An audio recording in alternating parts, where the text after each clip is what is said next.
সামনেই হলো দুর্গাপুজো। তো দুর্গাপুজোর কেনাকাটা করা, বাড়ি থেকে পাঠানো জামা কাপড় হাতে পাওয়া, এই সব কিছু আনন্দের মাঝখানেও একটা সমস্যার মধ্যে এতটাই জেরবার হয়েছিলাম যে কোনো আনন্দই যেন ঠিক করে উপভোগ করে উঠতে পারছিলাম না। তবে দীর্ঘ কয়েকটা মাস অত্যন্ত সমস্যার মধ্যে দিয়ে কাটাবার পরে অবশেষে গতকাল রাতে পেলাম একসাথে দুটো সুখবর। তো এই দুটো সুখবর আপনাদের সাথে অবশ্যই শেয়ার করব, আর তার সাথে শেয়ার করব ইংল্যান্ডের সেকেন্ডারি স্কুলেতে ভর্তির নিয়ম। কারণ এখানকার স্কুলেতে ভর্তির নিয়ম আমাদের দেশের থেকে অনেকটাই আলাদা।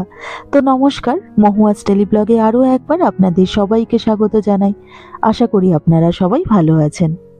আজ হলো মঙ্গলবার, ঘড়ির কাঁটায় এখন সকাল 6:30, অথচ দেখুন চারিদিকটা একদম ঘুটঘুটে অন্ধকার হয়ে আছে। পূব আকাশে সূর্য ওঠার আগে একটুখানি লাল আভা দেখা দিলেও এখানে কিন্তু সকাল হতে হতে অন্তত 7টা বাজবেই। এখন তো তবুও সকাল 7টার মধ্যে দিনের আলো ফুটে যাচ্ছে, কিন্তু আর কিছুদিন বাদে এখানে দিনের আলো ফুটতে ফুটতে অন্তত 8টা বাজবে। সুদীপ্ত যেহেতু অফিসে বেরোবে, তো তাই সকালবেলা আমি রান্নাঘরে চলে এলাম রান্নার কাজকর্ম সারতে। এই মাশরুমের প্যাকেটটা দুদিন আগে দোকান থেকে কিনে এনেছিলাম, কিন্তু এখনো পর্যন্ত যেমনকার তেমনই আছে। তার কারণ হচ্ছে এটা অর্গানিক মাশরুমের প্যাকেট ছিল। এই অর্গানিক মাশরুমের প্যাকেটটা এমনি নর্মাল যে মাশরুম তার থেকে কিছুটাই দাম বেশি নেয়, খুব যে বেশি তা নয়।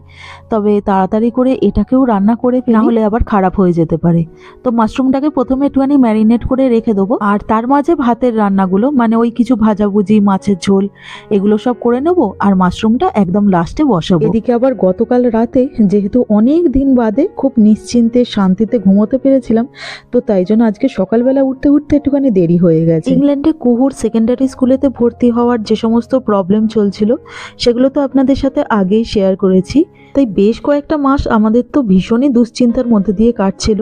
বিশেষ করে আগের মাসে মানে ইংল্যান্ডের সমস্ত স্কুলগুলো যখন থেকে খুলে গেল, তখন থেকে যেন এক একটা দিন প্রচন্ড দুশ্চিন্তার মধ্যে দিয়ে গেছে।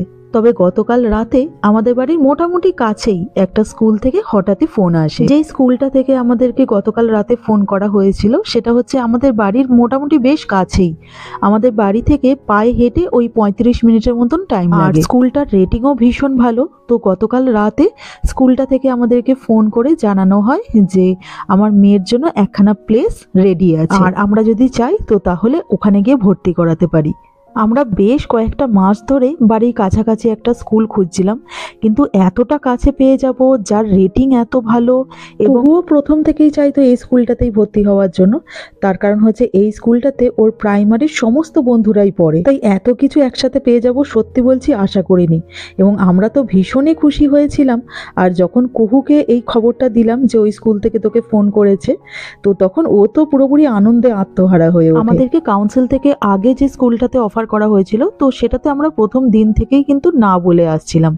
তবে একটা ব্যাপার হচ্ছে কি, এত দিন ধরে আমরা যে কুহুকে স্কুলেতে পাঠাইনি সেটার জন্য কিন্তু অনেকটাই রিস্ক নিয়ে ফেলেছিলাম। আমাদেরও কোনো কিছু করার ছিল না, মানে আমি তো আমার মেয়েকে চিনি, ও কতটা জার্নি করতে পারবে কি না করতে পারবে, প্লাস অত সকালবেলা অন্ধকারের মধ্যে স্কুলে যাওয়া ওর পক্ষে না কোনোভাবেই পসিবল হতো না। ও মানে দুদিন বাদে অসুস্থ হয়ে পড়তো। তাছাড়া আরও একটা ব্যাপার হলো যে আমরা যদি একবার কুহুকে ওই স্কুলে ভর্তি করে দিই তাহলে এতটা তাড়াতাড়ি কিন্তু কুহু অন্য কোনো স্কুলে অ্যাডমিট হতে পারতো না। কারণ আমরা প্রত্যেকটা আশেপাশের স্কুলেতে কন্টিনিউয়াসলি ফোন করছিলাম, তো তাই আমরা জানি যে বর্তমানে আমাদের কাছে পিঠের প্রত্যেকটা স্কুলেতেই লম্বা ওয়েটিং লিস্ট ঝুলছে। তাই একবার কোনো স্কুলেতে যদি ও ভর্তি হয়ে যেত, তো তাহলে কাউন্সিল থেকেও ওকে এতটা বেশি প্রায়োরিটি দিত না। তবে যেহেতু ও এখনো পর্যন্ত কোনো স্কুলেতে ভর্তি হয়নি, আর সুদীপ্তও যেহেতু কাউন্সিলকে বারবার মেল করে মেয়ের ভর্তির ব্যাপারটা নিয়ে প্রচন্ড প্রেশার দিয়েছিল, তো তাই জন্য আমাদেরকে একদম স্কুল থেকেই ডিরেক্টলি কালকে ফোন করেছিল এবং আজকেই অ্যাডমিশনের জন্য আমাদেরকে যেতে বলেছে। এটা তো গেল আমাদের প্রথম সুখবর। আর দ্বিতীয় সুখবর হচ্ছে যে জানুয়ারি মাস থেকে আবার টুগ্গু স্কুলেতে যাবে। টুগ্গুর স্কুলটা আমাদের অনেকদিন আগে থেকেই ঠিক হয়েছিল। তো কুহু আবার যে স্কুলটাতে পেয়েছে সেটা হচ্ছে টুগ্গুর স্কুলের একদম কাছাকাছি। আমরা এই ব্যাপারটা নিয়েও একটুখানি চিন্তায় ছিলাম যে দুটো ছেলে মেয়েকে কি করে মানে স্কুলেতে নিয়ে যাওয়া নিয়ে আসা কি করে কি ম্যানেজ করব। তবে এখন সেই সমস্যাও মিটে গেছে, কারণ দুটো ছেলে মেয়ের ওই একই জায়গাতে স্কুল হয়েছে। এদিকে আবার দেখুন না, এই ফ্রোজেন মাছগুলোকে ভাজতে গেলে কড়াই খালি আটকে আটকে যায়, কি ঝামেলা বাবা। তো যাই হোক, ওই দুখানা সুখবর আপনাদেরকে জানানো হয়ে গেল। আর এদিকে আমার ভাতও বাড়া হয়ে গেছে, আজকে দুপুরবেলা একদম সাদামাটা রান্না, ওই উচ্ছে ভাজা, রাঙা আলু ভাজা আর মাছের ঝাল। আর মাশরুমটা সুদীপ্ত একটুখানি টিফিনে নিয়ে যাবে, আর বাদবাকি থাকবে রাতের জন্য।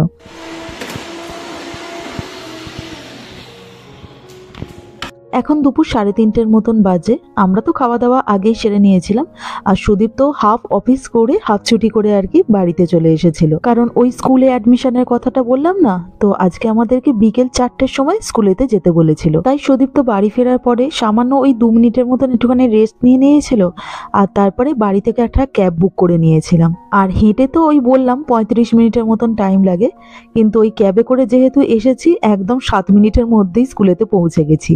টাইমের বেশ খানিকটা আগেই চলে এসেছি, কিন্তু আগে আসা ভালো ওই দেরি হওয়ার থেকে। আর তারপরে রাস্তাটা দেখে বুঝতেই পারছেন এখন বৃষ্টি বাদলাও হচ্ছে, তাই আর সামান্য কোনো রিস্ক নিইনি। আর সব থেকে বড় কথা হচ্ছে যে মেয়ে এত দিন ধরে স্কুলেতে যেতে পারছে না, নিজেদেরই প্রচণ্ড খারাপ লাগছে। তো একটা সুযোগ যখন পেয়েছি তখন কি আর সেটাকে ছেড়ে দিই। সামনের এই যে বিল্ডিংটা দেখতে পাচ্ছেন, এটাই হচ্ছে কুহুদের স্কুল, ম্যানচেস্টার কমিউনিকেশন একাডেমি, ওই শর্টে বলে MCA। এই স্কুলটা হচ্ছে কুহু আগে যে স্কুলেতে পড়তো তার একদম কাছাকাছির মধ্যেই। যেহেতু এটা হাই স্কুল, তো তাই জন্য বিরাট বড়। এটা তো সামনের দিক থেকে দেখছেন, পিছন দিকেও মানে অনেকটাই বিরাট বড় আর কি স্কুলটা। এখানকার প্রাইমারি স্কুলগুলোকে ঠিক যেরকম দেখতে হয়, সেকেন্ডারি স্কুলগুলোকে কিন্তু তার থেকে ঠিক অন্যরকম, এবং নিয়মও অনেক আলাদা, যেগুলো আপনাদের সাথে আমি পরে পরে শেয়ার করব। স্কুলেতে কথাবার্তা বলে আজকেই কুহুর অ্যাডমিশন করিয়ে এখন বাড়ি ফিরছি। যতটা তাড়াতাড়ি সম্ভব ও স্কুলেতে জয়েনও করে যেতে পারে, তো তাই আমাদেরকে জাস্ট ড্রেসগুলো কিনে নিতে হবে, আর তাহলেই ও স্কুলেতে জয়েন করে যেতে পারবে।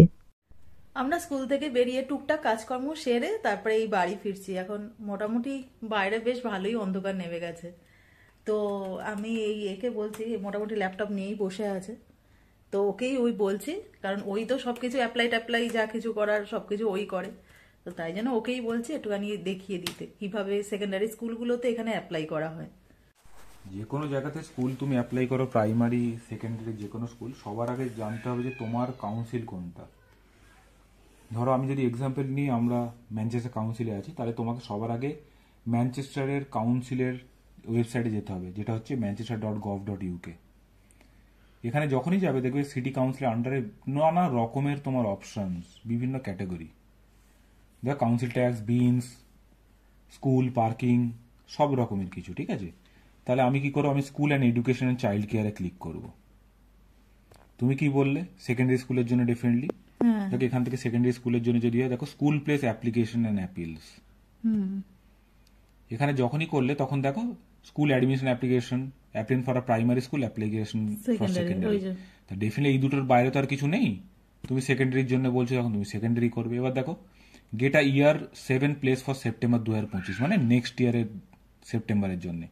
Get a place now for any year group, find your nearest secondary school. তো সবার আগে কি হবে, তুমি এখন নিশ্চয়ই দেখতে চাইছো যে এখন যদি তুমি কাউকে প্লেস করতে, তাহলে কারণ নেক্সট ইয়ারের জন্য তো তোমার মেয়েও এলিজিবল নয়, কারণ অলরেডি সেকেন্ডারি পেয়ে গেছে। আমি যদি এক্সাম্পল ধরি ওর জন্যই, তাহলে এই অপশনটা ওর জন্য। বাট সে অপশন আগে তোমাকে দেখতে হবে যে নিয়ারেস্ট সেকেন্ডারি স্কুল কি কি আছে। তাহলে এইখানে যখনই যাবে তখন তোমায় কিছুই না, শুধু তোমায় করতে হবে যে তোমার যে পোস্ট কোডটা আছে কারেন্ট তোমার অ্যাড্রেসে, সেই পোস্ট কোডটা এখানে মারতে হবে। করলেই দেখবে তোমার এই পোস্ট কোড অনুযায়ী যে কটা কাছাকাছি স্কুল আছে সেই স্কুলগুলোকে দেবে। মোটামুটি চেষ্টা করে ওরা 1 থেকে 2 মাইলের মধ্যে। দেখো তুমি সিমিলার রেজাল্টই এখানে পাচ্ছ। এইটাতে Eden boys, Eden girls, Manchester, এই যে ম্যানচেস্টার কমিউনিকেশন একাডেমিতে ভর্তি হয়েছে, এই যে 1.5 মাইলের মধ্যে। একদম তাই। এবং তুমি দেখতেই পাচ্ছ এখানে অনেক স্কুলে যেগুলো আমরা অ্যাপ্লাই করেছিলাম সেটাই 2 মাইল রেডিয়াসের মধ্যে। এবার তুমি চাইলেই তুমি এর বাইরে দেখতে পাও, সেটা তুমি গুগল সার্চ করতে পারো যে আর কি কি স্কুল আছে, তখন 3-4 মাইল হয়ে যাবে, যদি সেটা তোমার পক্ষে কমফোর্টেবল হয় তখন। এবার তোমায় কিচ্ছু না, তোমাকে আবার ব্যাকে যেতে হবে, তোমায় get a place for now for any ইয়ার গ্রুপে ক্লিক করতে হবে। এখানে খুব ক্লিয়ারলি লেখা আছে যে এখন যদি তুমি কোনো কিছু স্কুল প্লেস করতে পারো, তাহলে তোমার এইখানটায় এখান থেকে অ্যাপ্লাই করতে হবে, ঠিক আছে। এই মুহূর্তে শুধুমাত্র সেপ্টেম্বর 2025-এর জন্য বলছে, এখন কিন্তু কারেন্ট ইয়ারের জন্য দিচ্ছে না এখানে, বাট এইখানটা থেকে অ্যাপ্লাই ফর আ প্লেস করা যায়। তার জন্যে এইখান থেকে এই ফর্মটা ডাউনলোড করতে হবে। খুব ক্লিয়ারলি বলে দিচ্ছি, এখান থেকে ডাউনলোড করে দেখো দুটো পদ্ধতি। এক, তুমি পাই পোস্টে পাঠাও, নয় তুমি স্কুল অ্যাডমিশন অ্যান্ড ম্যানচেস্টার.gov-এ তুমি মেল করে দাও। তোমাকে যে সবসময় এইখানে পাঠাতে হবে এরকম কোনো কথা নেই। সিম্পলি এই ফর্মটা ডাউনলোড করতে হবে। অ্যাপ্লিকেশন ফর্ম এই ডাউনলোড করলে, এখান থেকে অ্যাপ্লিকেশন ফর্মটা খুললে এখানে যাবতীয় এইখানে ওখানে বলে দিচ্ছে যে কী কী সমস্ত ডিটেলস দিতে হবে। দেখো এটা হচ্ছে তোমার স্কুল নোটস, তুমি আবার এখানে চলে যাও, দেখো application form for school place, এটা বের করো, এটা খোলো, দেখো এখানে যাবতীয় ডিটেলস, চাইল্ডস নেম, তার জেন্ডার, কোন পোস্ট কোড, কোন কোন সেকেন্ডারি স্কুল ইয়ে করছো। এটা তোমায় সবসময় মাথায় রাখতে হবে যে 3খানা স্কুল অ্যাটলিস্ট তোমাকে অপশন দিতে হবে, তার মধ্যে ওরা চেষ্টা করবে যে কোন স্কুলটা তোমাকে আগে দেওয়া যেতে পারে। ওই জন্য সবসময় জানবে একটা শুধু স্কুল দিলে হবে না, তোমাকে অন্তত পক্ষে 3খানা তোমার প্রেফারেন্সেস দিতে হবে। তার বেসে কিন্তু কাউন্সিল ট্রাই করবে স্কুলের জন্য। তারপর দেখো সমস্ত ডিটেলস দেওয়া আছে, পেরেন্টসদের ডিটেলস, তোমাদের ডিটেলস, কোনো স্পেশাল যদি কোনো কিছু ওর কোনো কিছু ফেসিলিটি পেয়ে থাকে বা বেনিফিট পেয়ে থাকে সেই ডিটেলসগুলো দিতে হবে। দিয়ে সিম্পলি এই ফর্মটা ফিল আপ করে মেলে পাঠিয়ে দাও। অ্যান্ড তোমাকে ওয়েট করতে হবে যে কবে কাউন্সিল তোমাকে জানাচ্ছে কোনো স্কুলের প্লেস হওয়ার জন্য। খুব প্লেন অ্যান্ড সিম্পল প্রসেস।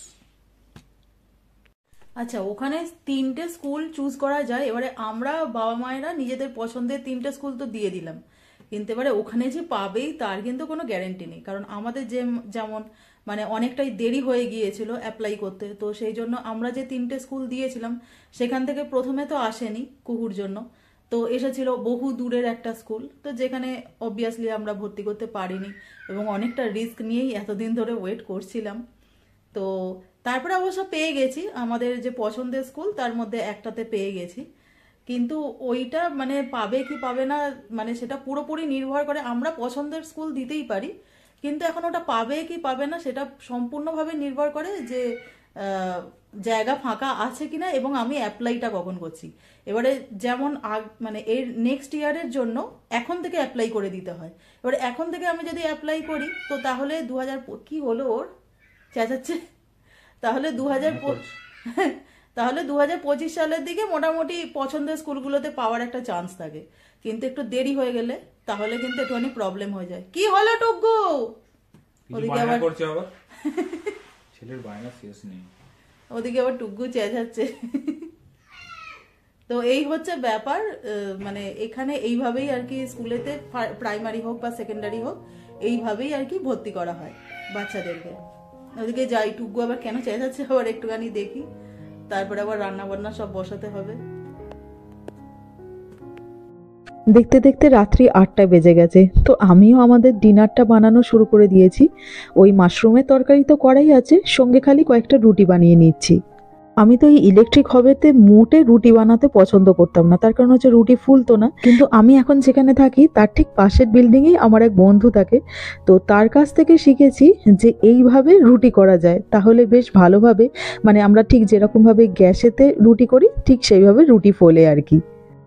আর রুটি একটু ভালো করে না ফুললে কীরকম একটা লাগে না বলুন, মনে হয় না যেন কাঁচা কাঁচা রয়ে গেল। তো যাই হোক, রুটি তরকারি সবই তো আমাদের রেডি, তো আমাদের ডিনারটা এখন সার্ভ করতে করতে আজকের ভিডিওটা বরঞ্চ এখানেই শেষ করছি। তো আমার আজকের এই ভিডিওটা আপনাদের কেমন লাগলো অবশ্যই কমেন্ট করে জানাবেন, আর পারলে চ্যানেলটাকে সাবস্ক্রাইব করে দেবেন। তো সবাই ভালো থাকবেন, সবাই সুস্থ থাকবেন, দেখা হচ্ছে পরের ব্লগে। নমস্কার।